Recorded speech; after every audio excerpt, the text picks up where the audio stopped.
We flip a switch, the lights pop on. We plug in our phone, and it just charges.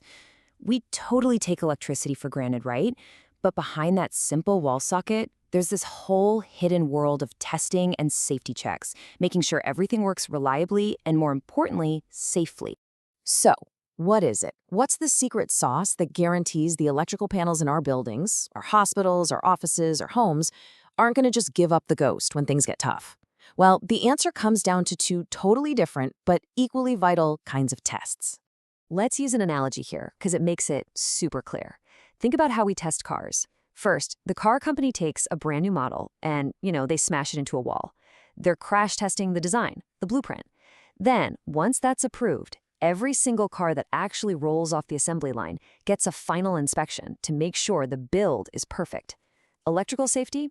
It's exactly the same idea. And that brings us to our two main players, our guardians of electrical safety, type tests and routine tests. They might have different jobs, but they're both working towards the exact same goal, making sure everything is rock solid. When you boil it all down, it's actually pretty simple. You've got type tests on one side, and their whole job is to validate the design itself, the blueprint. And then you have routine tests, which are all about verifying the manufacturing quality of every single product that gets made, the build. So, let's start with that first guardian, the type test. The question this test is designed to answer is, well, it's pretty brutal. It's asking, can this core design, this master blueprint, handle the absolute worst-case scenario you can possibly imagine? Now, here's the key thing to get. A type test is not done on every panel. It's a one-time, incredibly punishing set of trials performed on a single prototype to prove the design is fundamentally sound. And this is all done according to really strict international standards, like IEC 61439, which are kind of like the global rule books for this stuff. Once a design passes these tests, it's officially certified. And when I say punishing, I really mean it. The whole point of a type test is to be destructive. They are literally trying to break the thing. They push it way past its limits to find every single potential weakness in the design. The whole process is incredibly scientific. They take a finished prototype to a special certified lab, they hook it up with all sorts of sensors, and then they just unleash hell on it. We're talking massive electrical faults, insane temperatures, huge voltage spikes. All the while, engineers are recording data to see if the design survived or where it failed. And the kind of stuff they're testing for is intense. For example, the short circuit test checks if the panel can handle a gigantic fault without, exploding.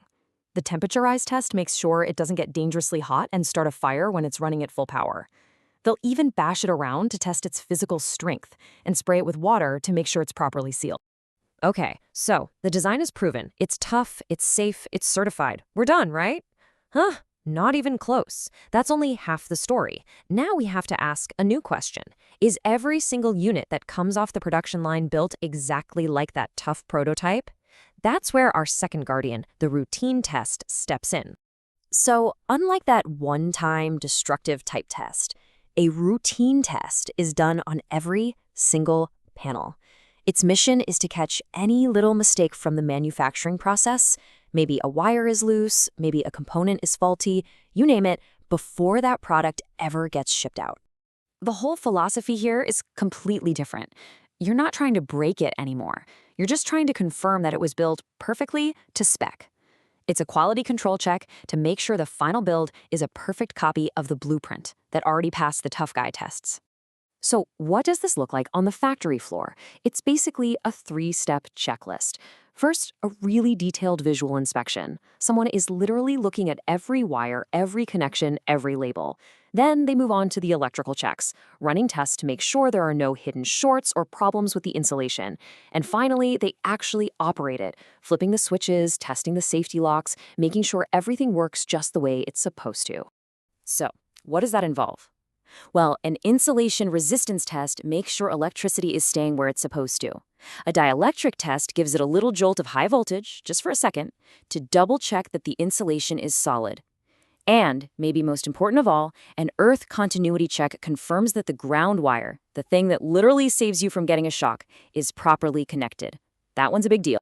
All right, so we've met our two guardians.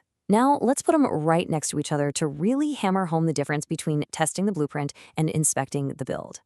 This table really says it all. Look at the purpose. One is about validating the idea. The other is about verifying the quality of each unit. How often? The blueprint gets tested once. The build gets tested every time. The method couldn't be more different. One is extreme and destructive. The other is careful and functional. And finally, where it happens. The really gnarly tests are in a certified lab, while the quality checks are right there on the factory floor. So after all these technical details, what's the big takeaway? Why should we actually care about any of this? Well, it's because this two-part system is the absolute foundation of our electrical safety. It really all comes down to this. The type test makes sure the engineering is brilliant. The routine test makes sure the assembly is flawless. You need both. Together, these two invisible guardians have one single goal: making absolutely sure the power we all depend on every single day is completely safe and totally reliable. Kind of makes you think, doesn't it?